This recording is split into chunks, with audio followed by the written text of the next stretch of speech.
Hola, soy Caterine Vergara Romero, estudiante de la Corporación Universitaria Iberoamericana de la especialización en Neuropsicología de la Educación. Hoy vamos a hablar de una dificultad específica y global del aprendizaje, como la disgrafía.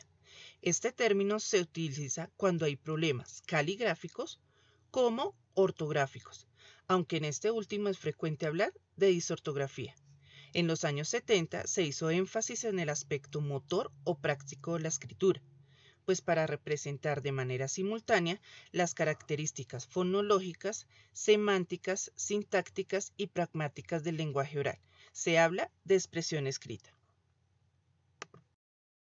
El trastorno de la expresión escrita se incluye dentro del grupo de trastornos del aprendizaje y determina que su diagnóstico requiere que las habilidades de escritura se ubiquen claramente por debajo de lo esperado para la edad cronológica, el nivel intelectual y la relación edad escolar del evaluado. Los problemas de la escritura deben además interferir claramente con el desempeño académico y en actividades de la vida diaria que requieran de la escritura. Si presentan solamente dificultades gráficas o en la ortografía, en ausencia de otra evidencia de alteración en la expresión escrita, este diagnóstico no se aplica.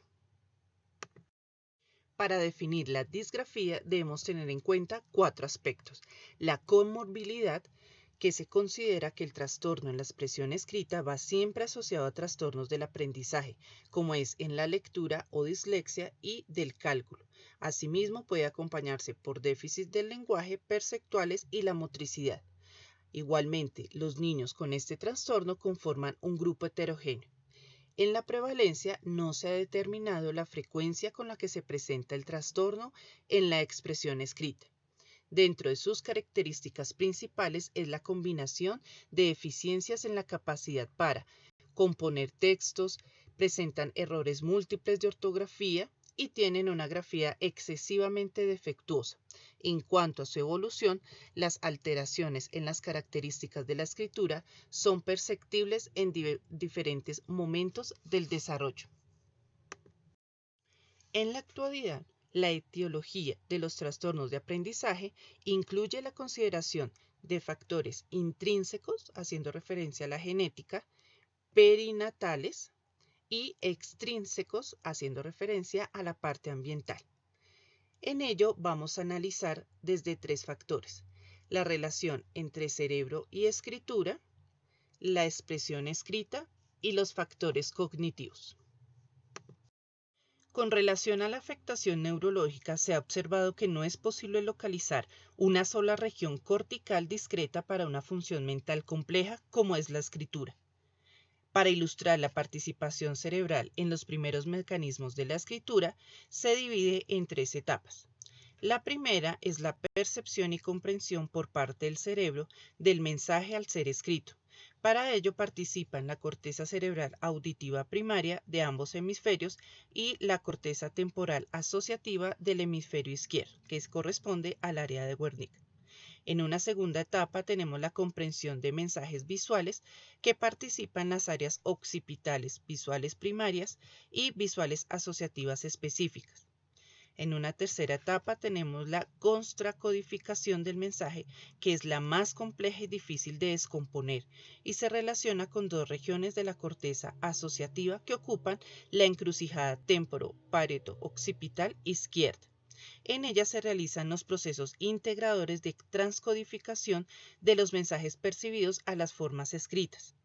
El acto motor o gesto gráfico, el cual requiere la transferencia de la información recabada en las 2 etapas anteriores por las áreas sensoriales a través de la corteza motora frontal asociativa, cuya región más importante es el área de Broca. Otro factor etiológico es la expresión escrita. La escritura es un sistema complejo conformado por diversos subsistemas, cada uno de ellos con características propias que respetan límites impuestos por los otros subsistemas. Los trastornos en la expresión escrita pueden abarcar varios o todos estos aspectos o bien afectar el manejo coordinado y de manera simultánea de todos ellos. De esta manera se distinguen 7 subsistemas específicos y el dominio de ellos permite al escritor realizar aspectos como la puntuación, la gramática, el trazo gráfico, la composición gráfica, el acento ortográfico, la coherencia de los textos y, finalmente, la separación entre las palabras. Cada uno de estos 7 subsistemas se rige por reglas estructurales y funcionales propias que pueden aislarse para ser enseñadas de manera independiente. De igual forma, la afectación del subsistema de escritura puede analizarse de manera aislada. Otro aspecto teológico son los factores cognitivos, ya que la escritura puede reflejar las dificultades en el desarrollo lingüístico, motor y cognitivo, dado que la escritura involucra una integración compleja de varias habilidades y una variedad de disfunciones del desarrollo pueden hacerse presentes en ella. Cada nivel o subsistema de escritura requiere de funciones cognitivas y metacognitivas como: primero tenemos lenguaje y metalenguaje. Este propone por lo menos 3 niveles de lenguaje. En el nivel lexical, que incluye aspectos semánticos de las palabras como unidades. En el nivel sublexical se relaciona con habilidades fonológicas tales como la segmentación en sílabas, fonemas y producción de rimas. En el nivel translexical o textual, dirigido al procesamiento de unidades mayores a una palabra, como frases, oraciones y texto. El segundo factor es la memoria y atención. La memoria a largo plazo y la memoria operativa o de trabajo se encuentran involucradas en el desarrollo de la escritura.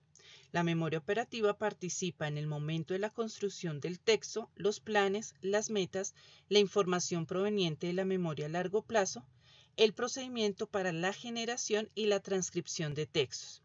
El manejo adecuado de los recursos atencionales es una competencia que facilita el aprendizaje de la lectoescritura. En un tercer factor encontramos la lectura. A la vez que la lectura y la escritura comparten varios aspectos, tanto como sistemas o como procesos, cada una de ellas cuenta con sus propios componentes, lo que hace que la habilidad lectora no sea suficiente para explicar la habilidad de escritura. En este caso, un buen lector no necesariamente será también un buen escritor. El cuarto factor son las funciones ejecutivas. Estas permiten la organización y planeación del texto, la flexibilización cognitiva necesaria para escoger la estrategia adecuada de acuerdo con las características textuales a considerar, y el manejo de manera simultánea y en paralelo de los diferentes subsistemas de escritura, necesarios para producir un texto que reúna los niveles de dominio óptimos de cada subsistema. El quinto factor son las variables afectivas. En esta se observa que la ansiedad, la preocupación y la motivación son 3 variables afectivas que influyen en la escritura. La disgrafía, como una dificultad en el aprendizaje, se clasifica en 2 grandes grupos: las disgrafías motoras y la disortografía. Así que analizaremos cada una de ellas. Las disgrafías motoras hacen referencia a la alteración de la escritura consecuencia de anomalías perceptivo-motoras. Entre ellas señalan 3 etapas de este aprendizaje. La primera es la precaligráfica, la cual se inicia hacia los 5 o 6 años de edad, en donde las normas aprendidas son difíciles de respetar y los niños producen trazos rectos, partidos o arqueados, curvas angulosas y mal cerradas, una dimensión irregular de las letras con una unión imperfecta entre ellas. La etapa caligráfica se desarrolla de los 8 a los 9 años. Los trazos del niño se asemejan al modelo aprendido, ya que logra producir trazos suaves, las líneas son rectas, logra realizar las uniones entre las letras y los espacios son regulares, del mismo tamaño que las letras y las márgenes se respetan. En el tercero tenemos la etapa poscaligráfica que se ubica en la adolescencia. A partir de los 12 años del niño, escribe normalmente y sin esfuerzo.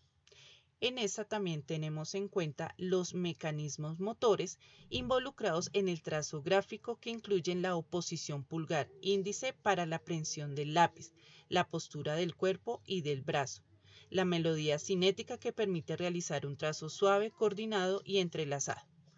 También tenemos los mecanismos de tipo espacial, en los cuales el papel es el espacio donde se van organizando los trazos. El niño tiene que aprender a realizar un trazo organizado horizontal de izquierda a derecha respetando márgenes. Por último está el mecanismo de tipo práctico, en donde se coordinan los movimientos voluntarios para alcanzar un fin determinado. Otra dificultad de este trastorno es la disortografía. En esta está la incapacidad para estructurar gramaticalmente la escritura, teniendo problemas para la adquisición de la ortografía. En un porcentaje elevado, tanto de niños sin problemas como los que presentan este tipo de trastornos, presentan errores ortográficos homofóbicos que son los más frecuentes y no se observa una diferencia significativa en cuanto al número de errores realizados por cada uno de los grupos. También se presentan errores ortográficos heterofónicos que son escasos y tampoco marcan diferencias entre los dos grupos. La disortografía o disgrafía de proyección disléxica generalmente va unido a trastornos de lectura y se manifiesta en dos niveles de distinta gravedad. En forma ligera, que se muestra como el desconocimiento o negligencia en la utilización de las reglas gramaticales, o en una forma más intensa donde hay alteraciones que afectan a la correspondencia entre el sonido y el signo escrito.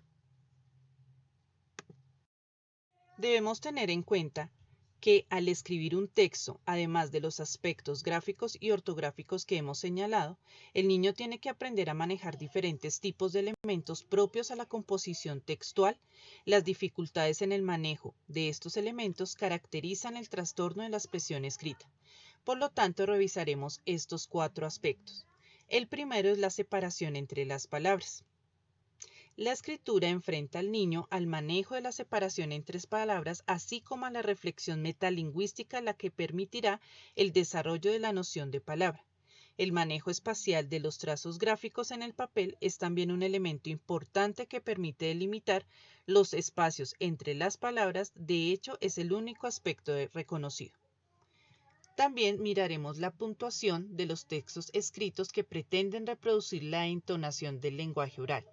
Para el manejo de esta, el niño tiene que realizar un ejercicio de reflexión metalingüística en 2 niveles, uno de ellos relacionados con la entonación y el otro con el significado. Un tercer aspecto es la gramática, pues existen varios estudios donde las características gramaticales de los textos infantiles se tienen que establecer con relación a la edad y al grado escolar. Debemos tener en cuenta que la diferencia entre la gramática del lenguaje oral y la escrita se observan cambios y producciones escritas con patrones semejantes, observados en el lenguaje oral, donde la progresión parece moverse de oraciones yuxtapuestas a coordinadas y subordinadas. Por último, tenemos la coherencia de los textos. En esta debemos determinar la edad de los niños y existen diferentes medidas para conocer y evaluarlas, producidas por los mismos. Algunas de estas son indirectas, como es tomar en cuenta la fluidez en la composición, y otras más subjetivas, como considerar la calidad de la composición mediada de manera global a través de la calificación de 2 o más jueces, dada por el contenido y la organización del texto en una escala de 1 a 5. En general, los niños con trastornos en la expresión escrita producen textos más cortos, recuperan un menor número de proposiciones y sus textos no alcanzan el nivel alto de coherencia al ser comparados con los producidos por niños sin ese tipo de problemas. Por último, para evaluar el trastorno de la expresión escrita, debemos tener en cuenta 5 componentes. El primero son los aspectos caligráficos. En esta se detectan 2 componentes, uno práxico y otro espacial. La alteración del primero se denomina disgrafía práxica y en ella se reconocen dificultades para el manejo de los trazos al escribir, los cuales resultan irregulares con tendencia al macrografismo. letras mal formadas con cierre defectuoso e inclinación heterogénea. También tenemos en cuenta el componente de la ortografía. En esta tenemos un sistema transparente o de opacidad que en aquellos poemas se pueden representar por dos o más grafías que generan confusiones que en la mayoría de las veces no se resuelven fácilmente. Para ello se determinan errores asociados a la conciencia fonémica, errores fonológicos, errores visomotores o visoespaciales, errores ortográficos homofónicos, errores ortográficos heterofónicos y otros errores de la escritura. También se tiene en cuenta el componente del acento ortográfico, que en esta hace referencia a señalar ciertos casos en la sílaba tónica de la palabra, pues no todas ellas se acentúan gráficamente y la utilización del acento gráfico se rige por reglas de acentuación explícitas. En algunos casos se utiliza para distinguir palabras pertenecientes a diferentes categorías gramaticales que tienen, sin embargo, forma idéntica. La acentuación en español está íntimamente relacionada tanto con aspectos sublexicales como lexicales. Un cuarto componente es la expresión escrita. En esta se propone una tarea de recuperación escrita, determinando un sistema de clasificación de las narrativas escritas por niños en 7 niveles. En su primer nivel se ubican los textos compuestos por palabras aisladas. El segundo son aquellos donde se logra circular al menos una oración. En el tercero se ubican los textos en el que se incluye solamente una parte de la narrativa. El cuarto comprende todos aquellos textos que muestran solamente un resumen de la narrativa. En el quinto se incluyen los textos que tratan de dominar la complejidad pragmática aunque no exhiben una cohesión sintáctica completa. En el sexto son aquellos textos aun cuando logran alcanzar una cohesión sintáctica adecuada, pierden complejidad pragmática. Y en el séptimo nivel corresponde a los textos que logran armonizar el dominio de la cohesión sintáctica con la complejidad pragmática. El último componente hace referencia a los dominios cognitivos. En esta se tienen en cuenta las habilidades fonológicas, la conciencia fonológica y la fonémica, en particular las habilidades de análisis y de memoria visual. Por lo tanto, este tipo de trastorno de la expresión escrita como un problema de aprendizaje debe tener en cuenta en la disgrafía que este trastorno debe tener en cuenta también un tratamiento y un diagnóstico adecuado para su solución. Muchas gracias por acompañarme a revisar las características de este trastorno, ya que la escritura de textos implica una gran variedad de conocimientos, habilidades y capacidades, por lo que es difícil alcanzar un dominio óptimo de esta. Debemos motivar a los niños a utilizar estrategias para solucionar problemas, alcanzar metas y modificar su postura negativa ante sus dificultades en la escritura, pues podemos apoyar de manera indirecta a una mejor escritura.